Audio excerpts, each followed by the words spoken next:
को किसानों द्वारा स्वयं अपलोड किया गया था। कर्नाटक में किसान के सक्रिय सहयोग द्वारा फसल सर्वेक्षण डाटा का डिजिटीकरण करके भारत सरकार ने प्रशंसा की है।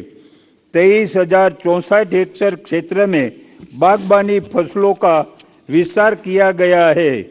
32,878 हेक्टेयर में ड्रिप सिंचाई प्रणाली स्थापित है। 3,438 हेक्टेयर में एकीकृत कीट और रोग प्रबंधन किया गया है। 1,089 एकलितर प्रबंधन इकाइयों को स्थापित करने के लिए सहायता प्रदान की गई है। मेरी सरकार ने 2020-21 से 2026-27 तक राज्य के 21 जिलों में जल संचयन संरचना को निर्माण के लिए अभिनव विकास के माध्यम से कृषि पुनरुद्धार के लिए पनधारा पुनर्जीवित करने की विश्व बैंक की परियोजना को 600 करोड़ रुपए के बजट के साथ अनुमोदित किया है। मेरी सरकार ने 4,540 करोड़ रुपए की आर्थिक प्रगति के साथ महात्मा गांधी राष्ट्रीय ग्रामीण रोजगार गारंटी योजना के तहत कुल 1,194 लाख श्रम दिवस सृजित किए हैं।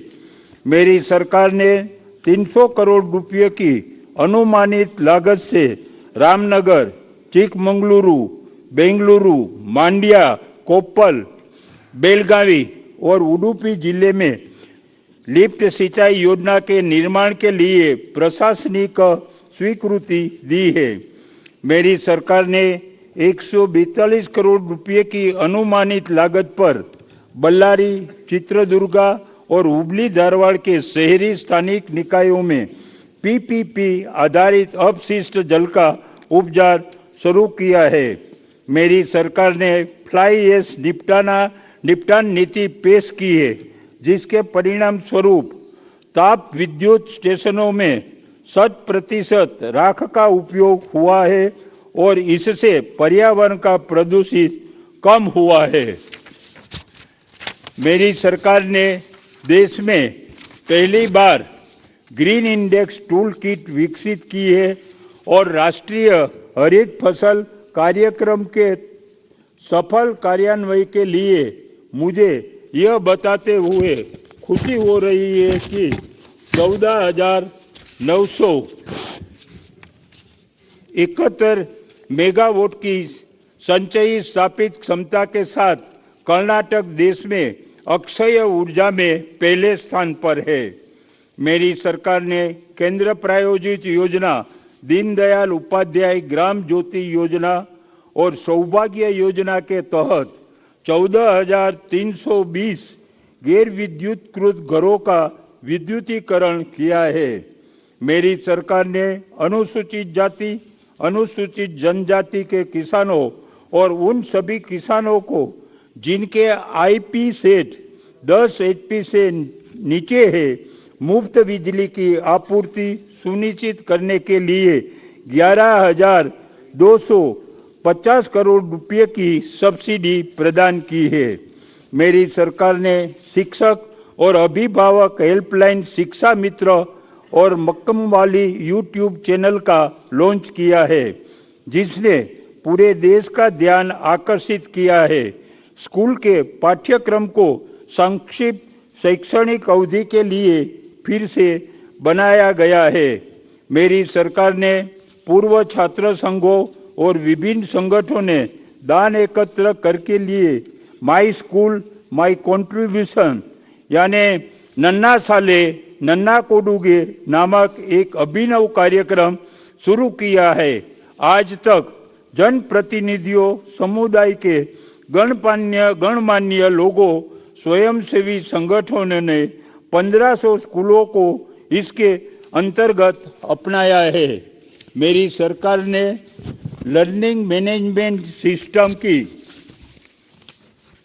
शुरुआत करके कॉलेज में गुणवत्तापूर्वक शिक्षकों को बढ़ावा दिया है, जो छात्रों को वेब आधारित प्लेटफॉर्म ऐप और स्मार्ट कक्षा के माध्यम से विषय सामग्री का उपयोग करने की अनुमति देगा।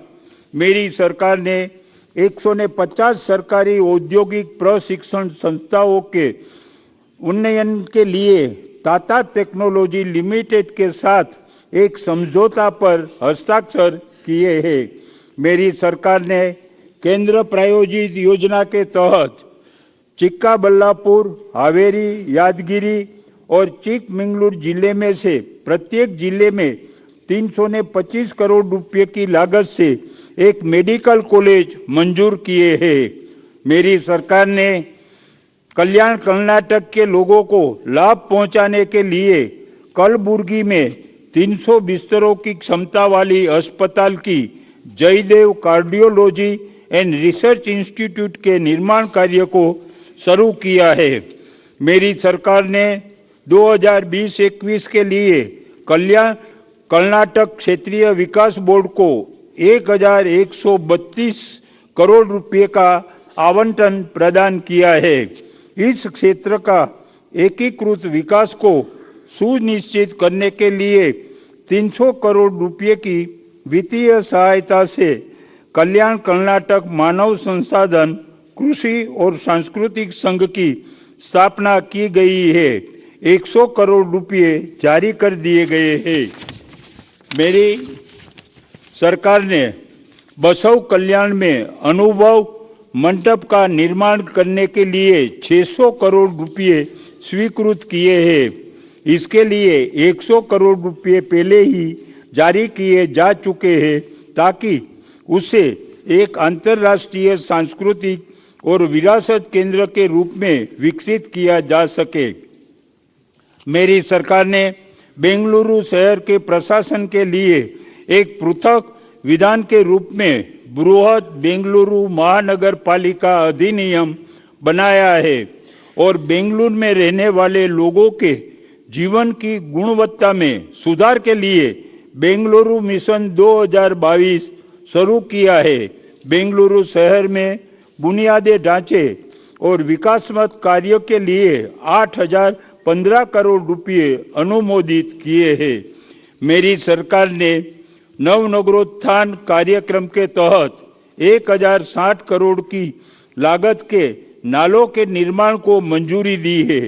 बीबीएमपी के तहत हाल ही में शामिल किए गए 110 गांवों को भूमिगत जल निकासी सुविधा प्रदान करने के लिए 1,000 करोड़ रुपए मंजूर किए गए हैं।